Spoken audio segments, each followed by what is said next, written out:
오늘이 아니라 어제죠 벌써. 어제죠. 예, 화가 지금 24시간 이어지고 있는데 이 한덕수 권한대행이 아시는 것처럼 이완규 법제처장하고 함상훈 서울고등법원 부장판사를 헌법재판관 신임으로 또 이렇게 지금 지명을 했습니다. 근데 저희가 좀 알고 있는 얘기기도 하지만 이완규 법제처장 12.3 비상계엄 해제된 직후에 삼청동 안가를 찾았던 장본인이잖아요. 네. 4인방. 예, 4인방 중에 하나. 예. 이때 보도 영상부터 좀 보고 저희가 이야기를 좀 풀어가 볼까요? 비상계엄이 해제된 바로 그날 저녁, 지난해 12월 4일 대통령의 삼청동 안가 앞에 택시가 멈춰섭니다. 수행원 2명과 동행한 이완규 법제처장입니다. 안가 앞을 지키던 JTBC 카메라에만 포착된 모습입니다. 이날 심야회동엔 이상민 전 행안부 장관, 박성재 법무부 장관, 김주현 민정수석 등 윤석열 전 대통령 최측근 4명이 모였습니다. JTBC 취재에 따르면 경찰 국수본은 지난해 12월 25일 이 처장을 피의자 신분으로 불러 이 모임에 대해 집중 조사했습니다. 계엄 선포 이후 대책을 세우거나 2차 계엄 모의가 있었는지를 물어본 겁니다. 이 처장은 경찰에 한숨을 쉬고 밥만 먹고 헤어진 게 다라고 진술했습니다. 오후에 다시 전화가 오셔가지고 오늘 저녁에 시간 되냐, 저녁 먹어도 되냐라고 해서 내가 시간 된다고 그래가지고 갔던 겁니다. 국회에서 여러 차례 말했는데 조사까지 받는 게 이해가 안 간다며 불쾌감을 드러내기도 했습니다. 그러면서 함께 모인 이들에 대한 진술을 거부했습니다. 안가에 모여 어떤 대화를 나눴냐는 질문에도 진술하지 않겠다고 했습니다. 이 처장은 지난해 12월 14일 휴대전화를 바꿨습니다. 언제 어떤 이유로 교체했냐는 경찰 질문에도 진술 거부권을 행사했습니다. 하지만 대통령실 관계자는 대통령이 경호처에 지시하지 않으면 안가를 열 수조차 없다면서 당시 회동이 참석자들끼리 친목 회동일 리 없다는 취지로 말했습니다. 정말 너무 어이가 없는데 지금 본인의 핸드폰을 수사 중이라는 이유로 핸드폰 교체 이런 것까지 지금 한 사람이 헌법재판관이 되겠다고 하는 거잖아요. 그 12.3 내란 사태에 대해서도 비협조적이었고 헌법재판소가 이제 이런 관련돼서 정리할 게 되게 많은데 피의자인 이런 사람이 지금 헌법재판관 후보가 되는 게 맞느냐 이런 문제 제기들이 많이 나오고 있지 않습니까? 당사자인데요. 헌법 소화할 의지가 있어 보입니까? 그렇지 않잖아요. 이런 사람이 한다는 게 이게 말이나 됩니까? 저는 뭐 윤석열 대통령의 뭐 동기도 동기지만 그 문재인 정부 때 이제 검찰총장 직무정지 됐을 때 검찰총장을 변호했던 변호인이고 네. 그다음에 장모 변호했고 그리고 뭐 다 아시겠지만 뭐 사법연수원 동기죠. 23 동기입니다. 예. 둘 다 늦게 됐어요. 예, 서울대 또 79학번 동기고 네. 뭐 이런 것들이 이제 맞물려 있는 사람이고요. 그다음에 안가 얘기가 잠깐 나왔는데 국조특위를 하면서 확인된 게 뭐냐면 이완규하고 김주현은 전날 이상민한테 전화를 받아서 당일 약속을 잡았다고 하는 거고요. 그다음에 이제 박성재는 좀 달라요. 법무부 장관. 예, 원래 계획돼 있었던 거다.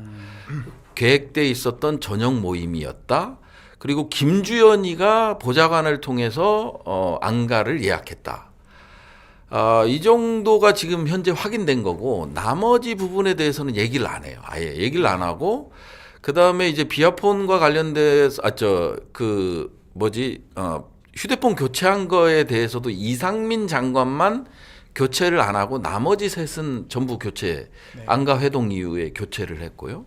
이건 누가 봐도 내란과 관련된 거라고 내란 혐의가 있다고 봐야죠. 그러다 보니까 이제 민주당에서 고발 조치 이 사인에 대한 고발 조치를 한 거예요. 그래서 내란 이게 공모하고 증거인멸과 관련된 부분에 대해서 고발 조치를 한 거거든요. 그렇기 때문에 이완규를 권한대행이 할 수 있느냐를 떠나서 헌법재판관으로 부적격한 건데 너무나 부적격합니다. 약간 우려스러운 거는 뭐냐면 우리가 이제 단순히 이런 인물을 헌법재판관에 둔 게 중요한 게 아니라 저는 기획을 하고 있다고 보여지는 거거든요. 이번에 한덕수가 얘기한 것 중 이 2명을 임명한 거는 윤석열의 앞으로의 형사재판과 관련된 헌법소원이라든지 위헌과 관련된 거라든지 이거를 또 헌재에서 핸들링할 수 있는 부분이 있고요. 또 하나는 우리 민주당 이재명 대표에 대한 헌재 핸들링이 있을 수 있다라는 그런 가능성을 좀 갖고 대비도 해야 된다라는 말씀을 드리고 싶습니다. 최측근이고 뭐 아바타 같은 개인 변호사를 지금 헌법재판관에 쓰려고 했던 모습이 한덕수가 하는 겁니까? 윤석열이 하는 겁니까? 윤석열이죠. 그렇게 보는 게 맞겠죠. 누가 한덕수라고 봐요. 이걸 좀 보충 설명을 하면은 좀 이제 말씀하셨는데 윤석열의 관제 정치라고 봐야 되겠죠. 뭐 한덕수가 할 리는 없을 것 같습니다. 불과 한덕수가 몇 달 전에 그 예민한 사항 이런 고도의 정치적 이런 것은 판단하지 않고 시행하지 않는 것이 맞다고 얘기했던 사람이거든요. 예. 그 뭐 한덕수 그 총리가 말을 갖다가 그렇게 가볍게 하는 스타일은 또 아니거든요. 네. 그러니까 미꾸라지처럼 빠져나가는 거죠. 근데 이걸 갖다가 본인이 강수를 뒀다 그렇게 강수를 둘 수 있는 그런 스타일이 아닌 거거든요. 그리고 저 이완규에 대해서도 저희가 좀 걱정해야 되는 게 이완규가 단순히 지금 말씀하시는 그런 부적격자이니까 더 나아갈 필요도 없지만 인격적으로도 이게 문제 있는 사람이에요. 이게 검사와의 대화 때 보면 선민의식에 가득 찬 검찰주의자입니다. 이게 사실 그 검사와의 대화 말씀하시는 건 예전에 노무현 그렇습니다. 대통령 노무현 대통령 때 검찰개혁 예. 얘기할 때 그때 그 앞에 앉아있던 젊은 나왔었거든요. 검사 중에. 예. 그러면서 그때 얘기한 것 중에 하나가 뭐냐면 법무부 장관의 인사권을 갖다 검찰총장으로 옮기는 거에 대해서 어떻게 생각하느냐고 이제 얘기를 했었거든요. 네. 그러니까 검찰에 의한 검찰을 위한 그 지배나 뭐 검찰 중심으로 세상이 돌아가야 된다고 확고하게 생각하는 스타일이거든요. 그런 사람이 헌법재판관이 된다는 건 그렇습니다. 정말 그럼 왜곡 그 자체가 왜곡되는 거죠. 일단 뭐 어떤 인성 부분도 말씀을 하셨지만 우리 국회에서 부승찬 의원님하고 질의하던 영상들이 답변한 영상이 있습니다. 이거 잠깐 들어보고 다시 이야기 좀 이어가면 좋을 것 같습니다. 선 넘네. 싸가지. 안가에 집합해라. 만나자. 누가 연락이 왔어요? 이상민 장관으로 연락받았습니다. 의심을 해보지 않았어요? 대통령이 오실 거라고 생각했어요? 전혀 생각하지 않았고요. 안가를 이용하는데 대통령이 오지 않을 거라고 생각. 저는 안가를 누가 예약하는지 그런 절차 자체를 모릅니다. 절차를 물어보는 게 아니에요. 저는 모르니까요. 아니 그러니까 어쨌든 대통령이 온다는 생각을 전혀 못. 절차를 물어보는 게 아니라고요. 그래서 아니라고 하지 않습니까? 몰랐다고요. 제 얘기는 대통령이 참석할 거라고 생각을 안 해봤냐 이 얘기예요. 안 해봤습니다. 안가를 이용하는데 그럼요. 법제처장님 집이에요? 말이 안 되는 소리 좀 하지 마시고요. 거기까지 올라가셨으면. 아, 아니, 제가 얘기하고 있잖아요. 처장님. 말씀하십시오. 들으세요. 자, 우리 부승찬 의원님 질문. 되게 뿌듯하게 보고 계세요. 이게 대통령 윤석열이 만날 거를 예상했는지 그 질문이죠. 그 답변을 네. 하기 싫어서 네. 요래저래 피하는 모습이었고. 원래 만날 이 대통령이 소집한 거 그렇죠. 같아요. 안 간대요. 예. 안 간대. 자기 그래서- 집도 아니고 막 예. 들어갑니까? 예. 안가를 누가 보좌관이 아니, 예약을 말도 안 되는 소리 그래서 그래요. 경호처 지원본부장이 답변을 했어요. 자기가 7분의 대통령을 모셨고 네. 7분의 그 앞에 거를 들으면 이 질의가 이해되는데 여기에 대통령이 빠진 안가 모임이 본 적이 있냐? 없다. 없지. 조금 예, 그걸 하고 이제 이완규한테 이제 질의를 들어갔던 거거든요. 근데 본인은 뭐 예상 못했다. 예, 계엄 다음 날. 예, 말도 안 되는 얘기인데 예. 이게 그 말투 답변을 하는 것도 상당히 불손해 보여요. 아니, 김용현이 옛날에 네, 계엄 맞아요. 전에 했던 행동하고 비슷해 보이거든요. 아니 이렇게 답하면 안 되죠. 뭐 좀 전에도 말씀드렸지만 늙은 한동훈의 답번 태도예요. 자, 그러면 지금부터 잠시만 주목해 주시기 바랍니다. 제가 구독자분들을 위해서 선물 하나를 준비했는데요. 제가 항상 여러분들께 드리는 말씀이 있습니다. 뉴스만 평소에 잘 챙겨보셔도 돈이 되고 돈을 벌 수 있다라고 말씀을 드렸는데요. 여러분들은 여기 보시는 삼성전자 뉴스를 보고 어떤 생각이 드세요? 아니면 정치인들의 뉴스, 날씨 뉴스를 보고는 어떤 생각이 드시나요? 그냥 뉴스만 보고 끝내는지 아니면 이 뉴스를 어떻게 이용할 수 있는지 이 부분을 고민하고 계시는지를 되물어보고 싶습니다. 그 이유가 뭐냐 하면 제가 지난번에 여러분들께 뭐라고 말씀을 드렸었죠? 지금은 반도체 섹터를 눈여겨보셔야 한다고 말씀드렸습니다. 그리고 나서 이런 썸네일들 뉴스를 통해서 많이 보셨을 겁니다. 반도체 내용이 이슈가 됐을 때 부자들은 어떻게 생각한다?